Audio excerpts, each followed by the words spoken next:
नमस्कार, मी संस्कृती आणि आपण पाहत आहात नवा मराठा। महायुती सरकारने गेल्या वर्षी मुख्यमंत्री माझी लाडकी बहीण योजना सुरू केली। राज्यातील सुमारे 2.5 कोटी महिलांना दर महिन्याला या योजनेअंतर्गत 1,500 रुपये दिले जातात। आता ही रक्कम वाढवून 2100 रुपये केली जाणार आहे। सरकारने निवडणुकीपूर्वी या योजनेचा लाभ अर्ज भरणाऱ्या सर्व महिलांना दिला। कुणाचेही नाव बाद केले नाही। मात्र निवडणूक जिंकल्यानंतर आता सरकारने या अर्जांची पडताळणी सुरू केली आहे। ज्या महिला योजनेसाठी अपात्र आहेत त्यांना या योजनेतून वगळण्यात येणार आहे। दरम्यान महिलांना सरसकट या योजनेचा लाभ देण्यात येणार नसल्याचं सरकारने स्पष्ट केलं आहे। ज्या महिलांना खरोखरच गरज आहे, ज्या गरीब आहेत, ज्यांची आर्थिक परिस्थिती अत्यंत नाजूक आहे, अशा महिलांसाठीच ही योजना असल्याचं सरकारने स्पष्ट केलंय।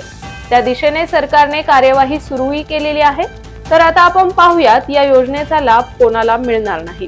ज्या महिलांच्या कुटुंबाचं संयुक्तपणे वार्षिक उत्पन्न 2,50,000 रुपयाहून अधिक आहे त्यांना या योजनेचा लाभ मिळणार नाही। ज्यांच्याकडे पिवळे किंवा केशरी रेशन कार्ड नाही त्यांनाही या योजनेचा लाभ मिळणार नाही। ज्या महिलांच्या कुटुंबातील कोणतीही व्यक्ती आयकर भरत असेल तर त्यांना योजनेचा लाभ घेता येणार नाही।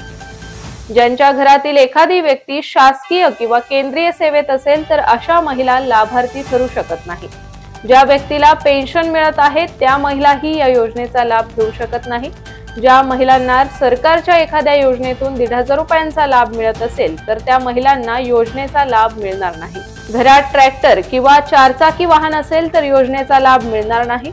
कुटुंबातील सदस्य माजी आमदार किंवा खासदार असेल तर लाभ मिळणार नाही। ज्या कुटुंबात एका महिलेने योजनेचा लाभ घेतला असेल तर दुसऱ्या महिलेला लाभ मिळणार नाही। तर अशाच माहितीपूर्ण बातम्यांसाठी चॅनलला सबस्क्राइब नक्की करा।